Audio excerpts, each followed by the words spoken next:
ความหวังสูงมันก็บ่ฮู้จบฮู้เสี่ยงบางทีตั้งความหวังสูงก็ความผิดหวังก็ประเดประดังเข้ามาอย่างเฮาขึ้นสูงเฮาก็ตกเจ็บนั่นก็เป็นความท้อแท้ความเบื่อหน่ายกับชีวิตกิจการงานกะครอบครัวกะกำลังใจก็จะลดลงเฮามาฟังรายการธรรมะนี่ก็เหมือนเฮามาเพิ่มเติมกำลังใจซึ่งกันและกันอย่างญาติโยมสถานการณ์มาเดียวนี้เฮาก็มีเวลาที่จะได้ฟังธรรมนักขึ้นเปิ้นบ่ฮื้อไปไหนบ่ออกบ้านเฮาก็อยู่บ้านฟังธรรมแล้วอย่างเมื่อกินนะท่านโอ้คนเฮาเติงเวลาเนี่ยสัญชาตญาณของมนุษย์นี่หิวหมดถึงเสาะกินอ่ะโดยวิถีบ้านเฮานี่ก็ผักไม้ใช้เครือคะแนนมีเข้าไว้แจ่เนาะมีเข้าไว้อย่าอุ่นใจละแต่คนที่เปิ้นบ่มีเปิ้นบ่ได้เกียมไว้ก็จะต้องดิ้นรนต่อไปจะได้ก็คือกำลังใจ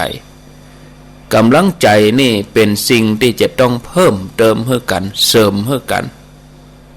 จะไปให้มันได้ลดลงเพราะว่าถ้ากำลังใจลดลงก็จะทำให้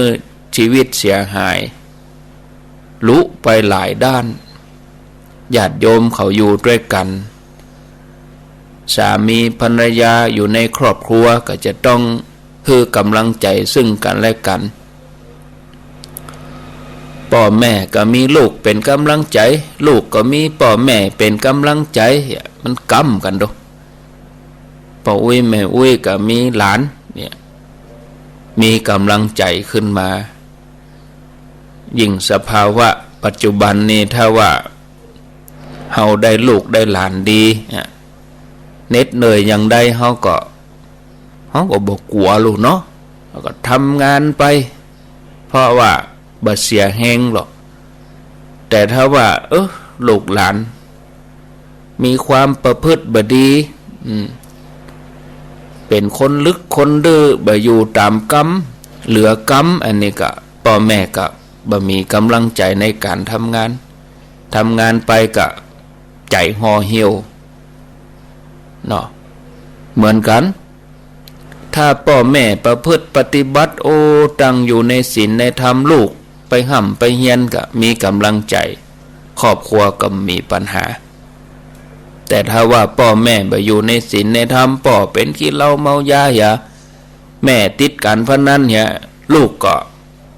บ่มีกำลังใจในการที่จะห่ำเฮียนหนังสือกำลังใจก็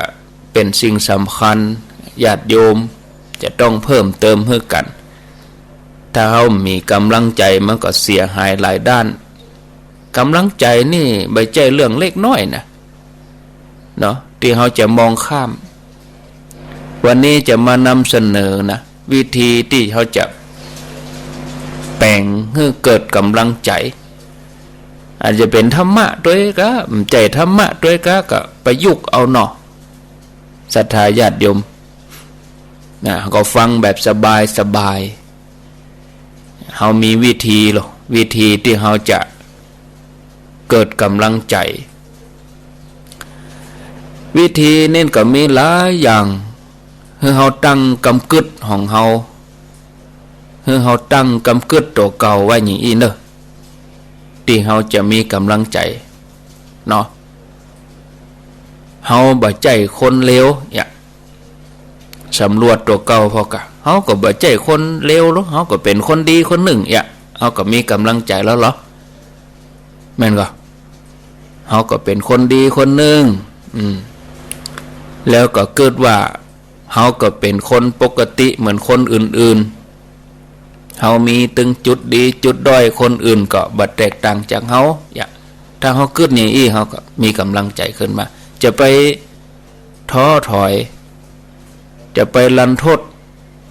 เดี๋ยวไปเกิดว่าเขาตึงมีหยังเขาตึงด้อยก็เปิ้นด้อยก็จริงมันก็เด่นด้านอื่นมันก็คนละอย่างไป แต่ละคนแต่ละท่านก็มีจุดเด่นจุดด้อยแตกต่างกันไปเห็นนี้เขาก็เกิดว่าเขาก็เป็นคนที่เข้มแข็งเป็นคนที่แข็งแรงพร้อมที่จะต่อสู้กับปัญหาอุปสรรคบอกว่าจะมารูปแบบใดเขาก็ลองพอแล้วอย่างนะต่อไปเขาก็เกิดว่าเขานี่ก็เหมือนไผแล้วไผก็บ่เหมือนเขาเนี่ยแล้วเขาก็เกิดต่อไปแถมว่าแต่ละคนมันบ่เหมือนกันเนี่ยการเกิดอย่างนี้ก็ทำให้เขามีกำลังใจขึ้นเพราะคนอื่นอาจจะมีความสามารถบางอย่างที่เขาบ่มีและเขาเองก็จะมีความสามารถบางอย่างที่คนอื่นบ่มีเหมือนกันอย่างเขาก็ได้มีกำลังใจทีนี้เมื่อเขาเกิดอย่างนี้แล้วเขาก็ฝึกใจให้เกิดความเชื่อมั่นในตัวเก่าพอจะเนี่ยให้จิตใจเขาเข้มแข็งกล้าที่จะสร้างสรรค์กล้าที่จะลงมือกล้าที่จะปฏิบัติแล้วก็เชื่อว่าตัวเก่าจะต้องทำสำเร็จแล้วก็ให้เขาค้นปะส่วนดีของตัวเก่าให้ปะเสาะหาส่วนดีของตัวเก่าให้ปะเมื่อเสาะปะแล้วก็เอามาใช้ในชีวิตผลิตผลงานทำให้ชีวิตเขามีความสุขการงานประสบความสำเร็จแล้วเขาก็จะมีความภาคภูมิใจเขาจะมีความมั่นใจพร้อมที่จะต่อสู้กับอุปสรรคปัญหาถึงมดถึงมวลที่มั่นคงแล้วก็บ่หวั่นไหวแล้วเขาก็จะต้องกล้าเป็นตัวของตัวเองจะทำให้เขาเป็นคนจริงใจมั่นใจสบายใจเป็นคนเปิดเผยแล้วก็มีกำลังใจโดยที่บ่ต้องไประแวงว่าไผจะมาจับผิดโดยที่บ่ต้องไประแวงว่าไผจะว่าอะไรหยังเพราะว่าเขาเป็นตัวของตัวเองจริงใจเปิดเผยมั่นใจสบายใจทำไปแล้วก็ชื่นชมในผลงานตัวเองแล้วถ้ามีกำลังใจเนี่ยจะได้ญาติโยมทุกท่านผู้ฟังหลายท่านคงจะเคยได้ยินได้ฟังคนอื่นบางทีก็บ่นก็จมให้ฟังว่าท่านอาจารย์ท่านพระครูท่านมหาบ่ใครมีกำลังใจเท่าใดหรอบ่ใครมีกำลังใจเนี่ยอย่างเลยช่วงนี้เนาะถ้าเขามีกำลังใจเขาเนี่ยจะได้ดีท่านผู้ฟังศรัทธาทั้งหลายโดยความเป็นจริงแล้วเนี่ยมนุษย์เฮานี่นะมนุษย์เฮากูคนเนี่ยเมื่อเฮาออกจากท้องแม่มาแล้วเมื่อเฮาเกิดมาแล้วก็ต้องมีความต้องการเนาะต้องการความฮักต้องการความอบอุ่นต้องการความสุขสมหวังต้องการความสำเร็จต้องการอย่างหลายๆอย่างไปตามวัยไปตามสถานะถ้าเป็นคนหนุ่มคนสาวถ้าเป็นเด็กน้อยนี่ก็อ่อนน้อยนี่ก็ต้องการความฮักจากพ่อจากแม่เป็นวัยรุ่นก็ความฮักจากแฟนเนาะคนเฒ่านี่ก็ต้องการความอบอุ่นต้องการความสุขความสมหวังวัยทำงานก็ต้องการความสำเร็จเมื่อต้องการความสำเร็จแล้วก็ต้องการความร่ำรวยแต่บางคนมีพร้อมหมดนะความฮักความอบอุ่นความสมหวังสำเร็จหมดสุดท้ายก็มาต้องการร่างกายที่แข็งแรงเนาะบ่มีโรคภัยไข้เจ็บอันนี้มันก็เป็นความต้องการแต่ก็มีแต่ครับแต่บ่ใจว่าเขาจะได้หมดนะไม่ใช่ว่าจะได้หมดเพราะบางทีเขาก็สังเกตบางคนบางรวยแต่ร่างกายก็พอดีบางคนสมหวังแต่ขาดความอบอุ่นเนี่ยใกล้ปีใหม่มาก็เป็นมองลูกหลานจะได้ปิกบ้านก็ได้ปิกบ้านทั้งที่ทุกอย่างเขามีครบหมด เขาก็ขาดความฮักความอบอุ่นไปใหญ่ๆเดี๋ยวนี้เขาต้องระวังอ่ะเปิ้นให้ระวังก็ระวังแต่ว่าอันที่คนเฒ่ามันอดบ่ได้น่ะบ่หันหลานเมินเนี่ยมากึมาหอมเราอ่อนเขาต้องระวังนะเปิ้นให้ระวังเดี๋ยวนี้เปิ้นว่าหมู่ที่ลูกกรุงเทพมาชุดแรกเนี่ยมาลงเชียงใหม่เขาก็ออกมาก่อนที่เปิ้นจะเฮ้อปีใหม่เมืองเขาก็ต้องเห่งออกมาอยู่กรุงเทพก็บ่มีการมีงานทำเอาปิกบ้านดีกว่าหมู่เฮาแต่ว่ามา 80,000 ปลายทั่วประเทศนี่นะแต่นี่คนเฒ่าคนแก่เฮาบางทีลูกหลานจากเมืองนอกมาจากต่างถิ่นต่างหยังเปิ้นเฮ้อปฏิบัติตัวหยังใดก็ปฏิบัติอันที่มันอดบ่ได้เนาะโอ้กึดเติงหาอุ้ยนะกึดเติงหาพ่อหาแม่โผกอดหากันเนี่ยก็มันก็ต้องระมัดระวังเปิ้นเฮ้อระวังเขาก็ต้องระวังอาจจะเป็นเหลือกรรมค่ะแต่ว่ามันก็เนี่ยอดได้คนเฒ่าจะไปกึไปหอมเนี่ยที่เขาออกไปทางนอกนักๆเนี่ยเขาปิกบ้านมาเนื่อว่าเขาบ่เป็นอย่างมันบ่แน่เขาต้องระวังเขาทั้งหลายก็บ่ใช่ว่าประสบกับความสุขสมหวังได้หมดเสมอไปเนาะบางครั้งก็อาจจะสมหวังพ่องบางครั้งก็ผิดหวังพ่องมีตึงหัวเราะร้องไห้บางทีก็สมหวังผิดหวังในสิ่งที่ผาทนาบอกว่าจะเป็นเรื่องอะไรยังก็ตามนะบางคนก็สามารถแก้ปัญหามูนี้ได้แต่ก็มีหลายบ่สามารถที่จะแก้ปัญหาได้ตามที่คาดหวังไว้คนที่ขาดกำลังใจนี่ก็จะมีความรู้สึกเบื่อหน่ายท้อแท้หดหู่เสื่องซึมเห็นนี่ญาติโยมอยู่ด้วยกันเราต้องสังเกต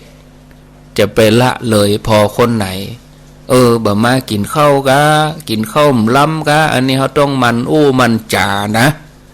จะไปละเลยเนอะ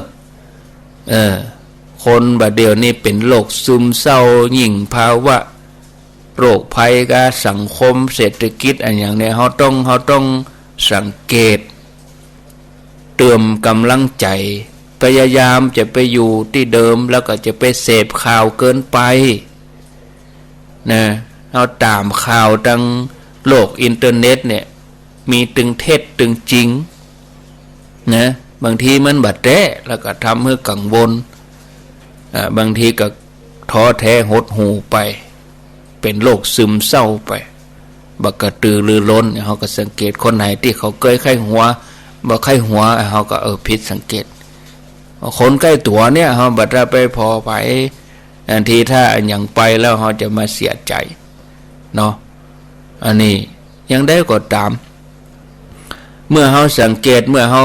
ทั้งหลายเขาเกิดความรู้สึกว่าบางทีขาดกำลังใจอันนี้เขาก็เอาตัวท่านทั้งหลายที่ฟังนี่กันเนาะบางทีขาดกำลังใจหมดกำลังใจก็จะไปฟังหมดใจเตื้อเนาะเขาก็พยายามพิจารณาตรึกตรองพิจารณาถึงสาเหตุเป็นจะได้นะเป็นอย่างนี้เป็นจะได้มาถึงหมดหวังซ้อหามันกะ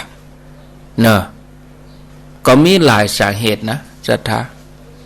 โดยสรุปแล้วก็มีอยู่3สาเหตุเนาะ1ด้านร่างกาย2ด้านจิตใจ3ด้านสังคมด้านร่างกายนี่บางทีก็หดหู่กับร่างกายตัวเองเนาะเบื่อหน่ายกับสุขภาพเป็นอดแอดกันหายก็บ่หายมีโรคประจำตัวป่วยเรื้อรัง3 วันดี4 วันไข้บางทีก็นอนติดเตียงได้รับการรักษาที่ติดต่อกันเป็นเวลาเมินบางทีก็ทำให้เสียสุขภาพกันเดียวก่อนเนอะวิทยุดับก็หามีคนโทรมานี่ขัดจังหวะหน่อยเดี๋ยวจะหับสายเดียวเถอะ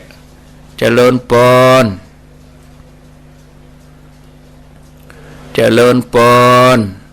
มาอนุโมทนาท่านครู ว่าสถานการณ์กับเร็วอ่ะโอ้ก็อู้อยู่นี่อวบนะโอ้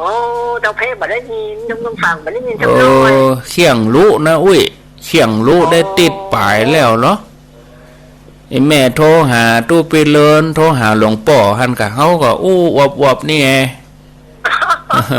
ง่อมแหละอินดูคนเราอ๋อท่านต้องยังสั่งให้รู้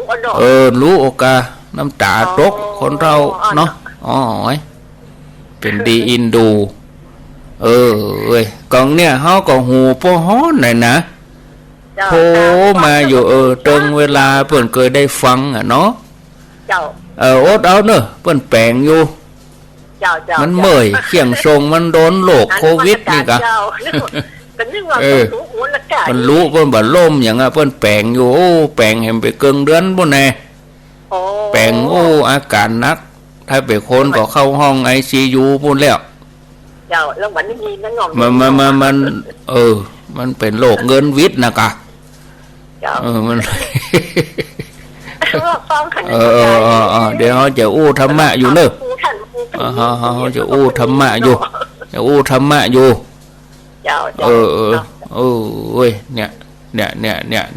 หมดกำลังใจอะกะคนเราเนี่ยห้องเก้าหกนี่ก็พยายามประคับประคองนะถ้ามันบุบโซ่มาได้ก็จะยังเมืองฝางเนี่ยเมืองฝางนี่ติดป่ายละไปคนนี่เข้าห้อง ICU ทางเฮาเนี่ยเหมือนกันอะเข้าหกเนี่ยนะเดี๋ยวนี้พัดลมดับไป2 ตัวละฮ้อนหยกอะโจกดีเมื่อข่าวก่อนเอาแอร์ไปใส่เครื่องตัวแล้วก็เดี๋ยวนี้ก็หมอกประคับประคองหมอกรักษาประคับประคองก็ว่าไปต่อไปนี้ด้านร่างกายนี่ก็เจ็บป่วยเนาะสุขภาพบ่ดีเฮาเนี่ยการบ่ได้เหมือนคนอื่นเขาอีเนาะบ่มีประสิทธิภาพสิ่งมูนี้ก็มีผลทางด้านจิตใจเหมือนกันนะทำให้เกิดความท้อแท้เกิดความเบื่อหน่ายหมดกำลังใจได้นะ2ด้านจิตใจก็อาจจะเกิดความหู้ตัวก็คือหู้ว่าตัวเองมีปัญหาอย่างที่ว่านะฝนบ่ตกบ่ฮู้เงินไผหัวเนาะ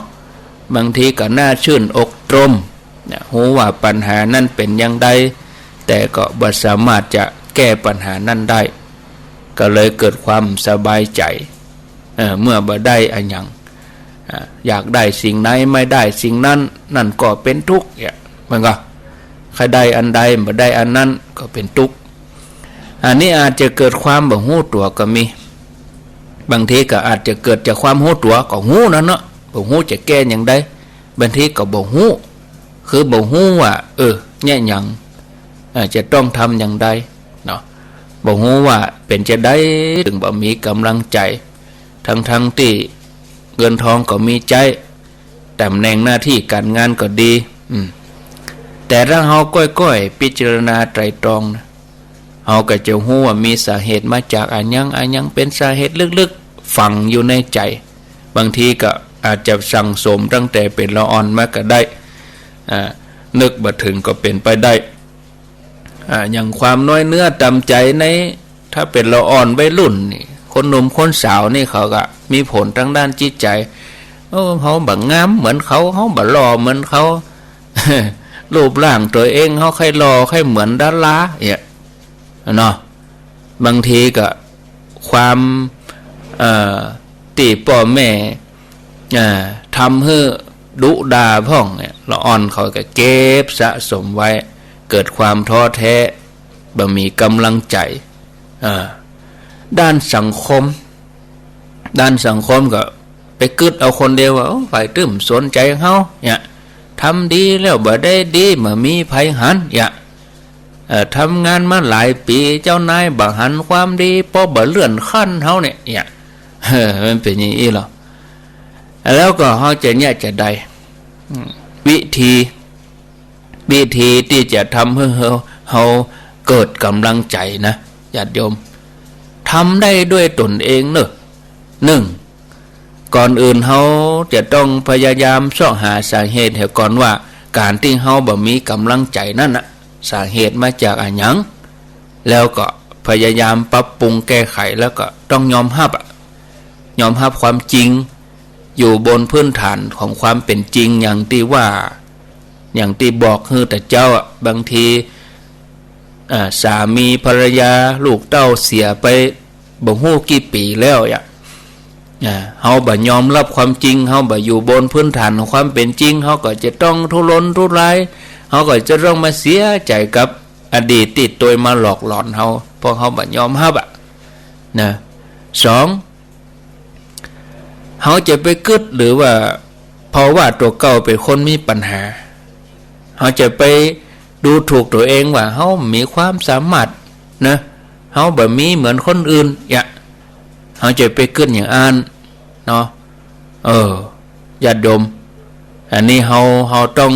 องมาตั้งใจทำให้ใหม่เมื่อผิดหวังเมื่อล้มเหลวก็ตั้งใจแท้เนาะอันที่3ก็พยายามจะไปมกอยู่คนเดียวเนาะเข้าหาคนเข้าหาสังคมอย่างเฮาฟังรายการวิทยุคนเฒ่าเนี่ยอาตมาสังเกตนะคนที่เปิ้นเป็นโรคซึมเศร้าเพราะว่าเปิ้นบ่ฟังรายการธรรมะบ่ฟังวิทยุอยู่คนเดียวกึดนักมกอยู่คนเดียวเลยกึดนักเพราะขาดธรรมะเฮาลองลองจาลองปรึกษาหารืออย่างน้อยก็เป็นการระบายมีคนฮู้จักเฮาก็เอาพิมพ์ไลน์พิมพ์หยังไปหรอระบายไปตั้งไลน์คะแนนจะไปด่าอันหยังกันเถอะถ้าทำแล้วสบายใจบางทีความอัดอั้นตันใจของเฮาก็อาจจะได้รับกรรมแนะนำกรรมจีแนะก็ได้อันที่4ก็ต้องพอโลกในแง่ดีพยายามทำจิตทำใจให้สดชื่นอันยังก็จะดีขึ้นอันที่5ศึกษาธรรมะฟังธรรมะอันยังที่แปลกๆใหม่ๆก็เอามาปรับปรุงแก้ไขทำให้เฮาเพลิดเพลินจำเริญใจอันที่6ออกกำลังกายตามความถนัดเมื่อออกไปบ่ได้ก็ออกอยู่บ้านออกกำลังกายก็กวาดเพี้ยวเจ็ดถูซักผ้าเนาะเปิ้นบ่ฮื้อไปกินนอกบ้านก็ตำน้ำพริกกินกับข้าวเข้ามาทำกันอยู่ในครอบครัวหั่นก็ได้บ่กินละหมูกระทะบ่กินก็บ่กินเอาก็อยู่บ้านก็กินด้วยกันหั่นเนาะเอามาเนี่ยมาทำในครอบครัวเฮาก็ได้นะอันนี้เฮาก็ทำอันที่7จะไปปล่อยเวลาว่างนักล่ำไปหางานอดิเรกทำค่ะเนาะคนวัยทำงานก็หัดทำกับข้าวจากที่เขาบ่เคยเนี่ยให้เลยเขาก็หัดทำก็ซื้อกินอย่างเดียวเขาเอามาแรงนี่กึดเมนูดอกวัตถุดิบใจอย่างพ่องทำเย็บปักถักร้อยปลูกพืชผักสวนครัวปลูกผักปลูกไม้หดน้ำไปเพลิดเพลินไปทำไปเมื่อตื่นนอนขึ้นมาเขาก็ลูกมาก่อนที่จะไปทำการทำงานก็ฟังธรรมะฟังพระเจ้าไหว้พระสวดมนต์นะแล้วก็วางแผนแต่ละวันเนี่ยเราจะต้องตั้งใจวิธีหมู่เนี้ยญาติโยมที่ว่ามาเนี่ยก็ทำให้เราเกิดกำลังใจศรัทธาญาติโยมก็จะมีกำลังใจในการที่จะปฏิบัติในการที่จะพิจารณาอันยังดีๆขึ้นนะศรัทธาญาติโยมท่านสาธุชนอันนี้ก็ขอให้กำลังใจญาติโยมทั้งหลายทุกคนเนอะได้ประพฤติปฏิบัติมีกำลังใจแล้วจะเล่าเรื่องให้ฟังแล้วก็คงจะพอดีเวลาแหมประมาณเกินชั่วโมงนี้นะเรื่องนี้อาตมาไปอ่านหนังสือปะแล้วก็จะเอามาเล่าเพื่อจะให้กำลังใจหลายๆคนเนาะมีป่อใจคนหนึ่งป่อของเขานี่ตายตั้งเมื่อเขาอายุ5 ขวบละคือเป็นลูกกำพร้าก็มีไผทรงเฮียนน่ะเนาะก็จะต้องออกจากโรงเรียนกลางคันคณะที่อายุกำลัง16 ก็คนอื่นเปื่อนคนอื่น16นี่จะม.5แล้วกันม.5 ม.6อ่ะถ้าอู้ถึงนะอันนี้ก็อายุ17ก็เขาก็แสดงความสามารถพิเศษโดยการตกงานติดต่อกันถึง4 เทื่อ ความสามารถพิเศษคือตกงานก็บ่ได้เรียนหนังสือออกเรียนกลางคันก็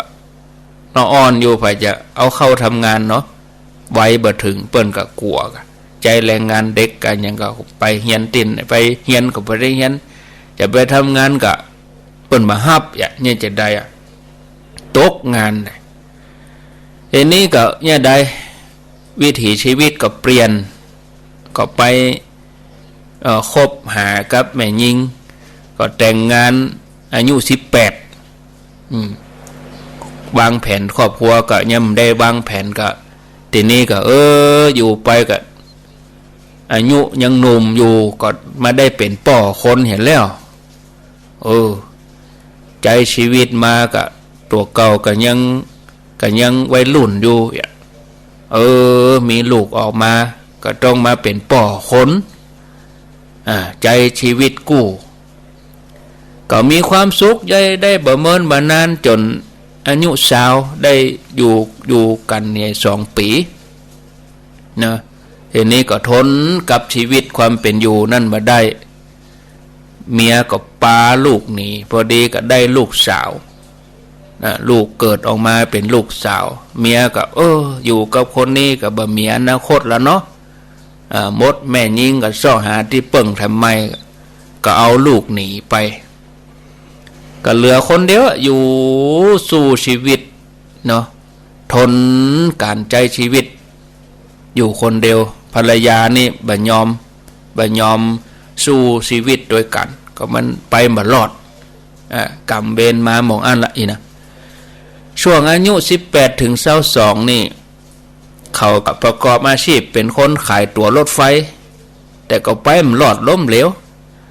ก็ยังสู้ชีวิตให้โอกาสตัวเองทำทุกอย่างทำไปก็ล้มเหลวแฮมล้มลุกคุกคานเหมือนเดิมอันนี้ก็ถึงเวลาเปิ่นเกณฑ์ทหารเนาะอายุ21 22ถึงเวลาวัยได้ปุ๊บสมัครเลยเอาอยู่เขาก็บ่ฮู้จะนี่ได้เอาอย่างได้ก็อยู่ก็บ่ฮู้จะเอาอย่างเมื่อกี้เนี่ยไปเป็นทหารดีกว่าไปสมัครเป็นทหารอยู่ไปเป็นทหารก็โดนไล่ออกมาอย่างนั่นไปเนี่ยจะได้บ่ฮู้ ทหารก็ไปเป็นทหารได้ก็เพิ่นมาเอาก็ไปสมัครเรียนกฎหมายดิ้นรนโดยความสามารถเนาะก็เพิ่นก็ปฏิเสธธรรมะเนาะความสามารถที่มันบ่ดีนะเนาะก็คือหัวบ่ไปทางนี้ก็ทำงานไปขายประกันนี่หรอก็ล้มเหลวแรมเนี่ยศรัทธาญาติโยมกะมาฟังหมอกหัวข้อคงบ่ต้องบอกว่าพอใจคนนี้เนี่ยอันหยังก็บ่ได้เรื่องบ่เป็นเรื่องซักอย่างแต่ก็ยังว่านะคนเฮาเนี่ยอันหยังเนี่ยมันจะบ่ได้เรื่องไปอย่างหมดมันก็เป็นไปไม่ได้สิ่งเดียวที่เขาทำได้ก็คือทำอาหารเขาทำได้ดีเขาเขาชอบทำอาหารนี่อันนี้เขาก็เลยไปทำงานเป็นกุ๊กเป็นป่อครัวอันดับแรกก็ไปล้างจานในร้านก่อนนี่ร้านขายกาแฟน้อยๆเนาะอันนี้ก็พัฒนาตัวเองเนี่ยเป็นป่อครัวชีวิตในร้านกาแฟเขาก็มีเวลาที่จะมานั่งกึดว่าเนี่ยอันยังเขาก็เลือกใจเวลาเป็นนึกถึงภรรยาอดีตภรรยาแล้วก็ลูกว่าเดี๋ยวนี้ลูกเฮาถ้าจะใหญ่แล้วก็มาห่างกันหลายปีก็พยายามเสาะหาลูกอันนี้บ่ใจอุ้มลูกน้อยตามเมียนะคือมีไผสักอย่างเพราะว่าลูกไปอยู่โดยเมียพุ่นเห็นแล้วเสาะหาลูกภรรยากึดถึงแหละ อินดูพยายามเสาะหาติดต่อภรรยาติดต่อได้ก็อ้อนวอนให้คืนดีกันมาใจชีวิตห่วมกันแถมก็ถูกปฏิเสธเมื่อถูกปฏิเสธเขาก็เปลี่ยนความคิดทำไมมาเอาละเปิ่นมาเอาเขาก็มาเอาละเขาก็บ่ต้องการละภรรยามาเอาแล้วขอให้ได้ลูกจะเอาลูกปิกมาเพื่อเป็นกำลังใจเพราะว่าตั้งแต่ลูกเป็นลูกคนแรกโลเนาะก็เกิดเดิงหาลูกนอนก็ให้คิดถึงลูกนะก็ใจเวลาในร้านกาแฟวางแผนเนี่ยจะเอาลูกปิกมาสู่อ้อมอกตัวเก่าก็วางแผนเป็นขั้นเป็นตอนจนละเอียดเตียวไปบ้านก็กึดเรื่องจะเอาลูกปิกเตียวมาทำงานก็กึดเรื่องจะเอาลูกปิกนะในที่สุดการวางแผนที่ยาวนานแสนนานผ่านไปหลายสัปดาห์ป่อวัยรุ่นคุณป่อวัยรุ่นเป็นดีอินดูไปมอบอยู่หน้าโรงเรียนไปกึดก็อินดูเหมือนกันสัตาลูกกำลังเรียนหนังสือลูกสาวนะโดยน้อยอ่อนน้อยไปมอบอยู่หน้าโรงเรียนพอลูกก็เล่นดูจังหวะเนาะจังหวะลูกเลิกโรงเรียนมาได้ภรรยามาหาบลูกมาได้ก็ฟ้อลูกนะเอาล่ะกึดแผนการเขาจะลักลูก ลักลูกตัวเก่าล่ะหล่นลักพาตัวแล้ววันที่ตั้งใจว่าจังหวะดีก็มาถึงก็ไปมอบอยู่ที่พุ่มไม้อย่างระมัดระวังใจก็ตุ๊บบ่เคยเนี่ยนี่กำเตือตื่นเต้นเนาะญาติโยมแต่ว่าความตื่นตระหนกความกังวลก็บ่อาจจะเทียบได้กับความฮักที่มีต่อลูกก็ตัดสินใจจะลงมือละเขาจะอุ้มลูกละนะสัทธาอนิจจานะปาคนว่านั้นเปิ่นปิดโรงเรียนเนี่ยบ่ปิดก็ว่าลูกบ่มาโรงเรียนเนี่ยนั่นลูกบ่มาเล่นมาหยังการไปมอบจัดดีก็นึกว่าจะมาเหมือนตะว่าพยายามต่อไปก็ถึงแม้จะล้มเหลวก็เขาก็รู้สึกว่าพยายามทำแล้วก็ยังบัดสำเร็จแถมเขาเนี่ยไปก็ได้กะว่ากึดจะทำบัดดีเนี่ยก็ยังพ่ายแพ้ต่อโจกชะตาเขาก็มาลันโทษตัวเองรู้สึกเหมือนว่าตัวเก่ามีกาอย่างพระเจ้าบ่โปรดละอีนะเขาจะต้องอยู่ลำพังตัวเดียวตลอดชีวิตเห็นละก้าแต่เหมือนบุญเหมือนปาฏิหาริย์ท่านผู้ฟังในที่สุดเขาก็ได้โน้มน้าวภรรยาเมื่อปิกมาอยู่ด้วยกันใจวิธีใดบอกว่าจนอายุปนนักแล้วก็ว่าภรรยาคนนั้นมันมีอย่างแล้วก็บอกเขาว่าไปแล้วก็บอกว่านะเขาก็บอกว่านะทีนี้ก็กลับมาทำงานด้วยกันที่ร้านกาแฟคือทำอาหารตัวล้างจานตัวเองนะจนอายุ60นี่ก็เกษียณแล้วเนาะ65นี่ก็มาค่อยไหวทีนี้ก็ปล่อยใจคนนี้เขาก็ได้รับเช็คประกันสังคมเป็นเงิน 4-5 ปันอีนะเป็นเงิน 4-5 ปันเขาก็ได้เงินที่เพิ่นสะสมเป็นประกันสังคมเวลาออกงานแล้วเพิ่นจะฮื้ออีกอย่างเฮาประกันเฮาเนี่ยถ้าครบ10 ปีก็ครบยังได้กับพวกก็ยังฮื้ออีกอันเนี้ยเหมือนเดียวกันนะที่เขาทำมาถึงหมดนี่นะจนกระทั่ง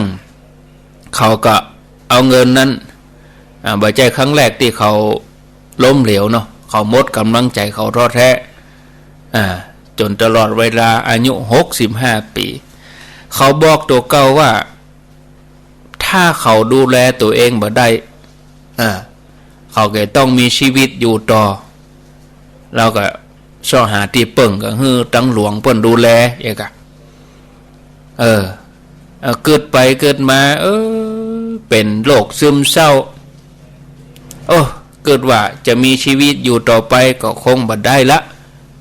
กึดจะฆ่าตัวตายเอากระดาษขึ้นมาแผ่นหนึ่ง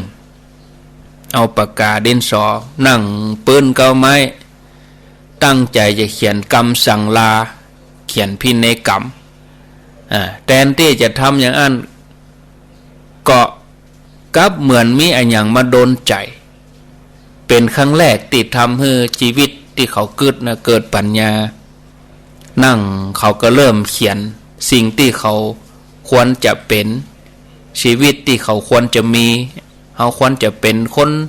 ทำงานเขาควรจะเป็นทหารเขาควรจะได้ทำงานดีเขาควรจะมีครอบครัวดีชีวิตเขาควรจะมีอะไรอย่างเขาควรจะมีบ้านมีรถมีภรรยามีลูกก็เขียนไปนะสิ่งที่เขาพัฒนาในช่วงสุดท้ายที่เขาเหลืออยู่ตกใจเมื่อเขาได้พบความจริงว่าเขายังบ่เคยทำอะไรอย่างสำเร็จเป็นชิ้นเป็นอันในชีวิตโอ้เขากำลังมานึกได้นะเกิดอย่างนั้นญาติโยมมีบางอย่างที่เขาทำได้เขามาเกิดละเขาชอบทำอาหารเป็นความหู้ติดตัวเขาหู้วิธีปรุงอาหารโอ้แม่นแล้วชีวิตตึงมดของเขาเนี่ยอยู่ที่เตาอังโลอยู่ที่หม้อแกงอยู่ที่กระทะอยู่ที่น้ำมันเนาะอยู่ที่เขียงเนี่ยเขาอยู่ในครัวพวกเขาเลยตัดสินใจมาฆ่าทดถ่ายละ ในที่สุดก็เลือกมีชีวิตอยู่ด้วยอันอย่างสักอย่างที่จะทำให้ตัวเองประสบความสำเร็จเขาตั้งใจว่าเขาจะตายเขาก็อยากจะตายในแบบที่ต้องพยายามให้ไผสักคนได้ลองพยายามบางสิ่งบางอย่างที่มีค่าในชีวิตที่เหลืออยู่ก็ลุกจากห่มไม้มุ่งหน้าไปธนาคารในเมืองนะถ้าเป็นบ้านเฮาก็ไปยืมกองทุนหมู่บ้านอันนี้เป็นธนาคารก็ไปยืมมาก็ได้รับเงินมานั่นเขาไปซื้อกองเปล่าๆแล้วก็ไปซื้อไก่มากิโลนี่เนาะจากนั้นก็ปิกบ้านลงมือทอดไก่ที่ซื้อมาเนี่ยด้วยสูตรพิเศษที่เขากึดเอาคนเดียวคิดค้นมาในช่วงเวลาที่เขาทุกข์ทรมานทำงานอยู่ในร้านกาแฟเริ่มขายไก่ทอดในตามบ้านเอาเข้าขายดีขึ้นแล้วคนขายไก่ทอดอายุ65 ปีก็มากลายเป็นผู้พันน่ะญาติโยมผู้พันที่เป็นเจ้าของ KFC นี่เป็นราชาของไก่ทอด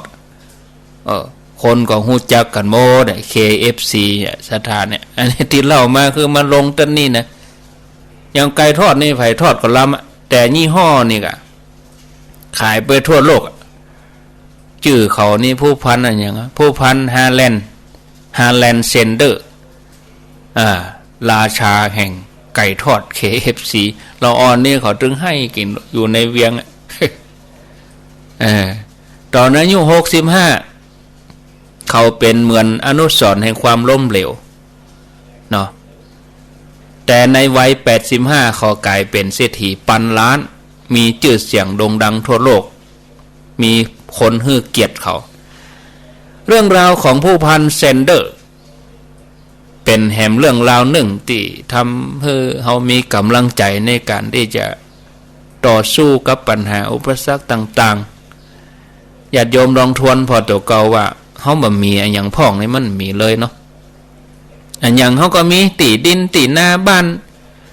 เขาก็บ่ได้ไปนอนปื้นสะพานลอยเขาก็บ่ได้นอนเหี่ยนอนหายรู้เสื้อผ้าเขาก็มีใส่อันยังเขาก็มีอยู่ญาติโยมลองกึดพอกถ้าหมดกำลังใจเมื่อใดก็ลองเอาเรื่องราวที่เล่าให้ฟังเนี้ยเนาะอาจจะเป็นแหงฮึดเนาะศรัทธาญาติโยมท่านทั้งหลายเนาะตำนานไก่ทอดที่ดังสถานโลกไก่ทอด KFC นะศรัทธาญาติโยมมันก็แตะอยู่ที่เขาเปิ้นว่านะค ความสำเร็จกับความล้มเหลวห่างกันเพียงปีนมือหน้ามือหลังมือนะมันอยู่ที่เขาจะเลือกว่าจะต่อสู้ก็ว่าจะยอมกันเนาะสำหรับคนที่อายุ60อย่างผู้พันแซนเดอร์ชีวิตเคยล้มเหลวมา แต่ว่าเปิ้นพลิกชีวิตเปิ้นเทียบกับเฮาญาติโยมบางคนมีลูกมีหลานที่ยังหนุ่มอยู่อายุ20ปลาย30ปลายยังบ่ตั้งตัวเตื้อยังบ่กึดเตื้อโอ้ก็ล้มเหลวก็ยังกินเอียวๆอยู่อายุพอ30ปลายก็ยังมาแบมือขอตังค์พ่อตังค์แม่อยู่มันก็ใจมันได้ยังหูกึดเตื้อยังไปกินไปเล่นยังโอ้ใจมันได้ก็ล้มเหลวนะแล้วชีวิตที่เขาเหลืออยู่ล้อญาติโยมเนาะนี่จะได้ถ้ายังกึดถ้าหอดได้เตียบเดียวนี่เตี้ยนะอันนั้นพอเวลาก็ข้างแหม10 นาทีจะหมดตี96ก็เดียวเฮาไปต่อกันตี104ปุ่น0998366322ก็มาอินดูหมู่พี่น้องตังเมืองฝางแต่เปิ้นบ่ได้ยินกัน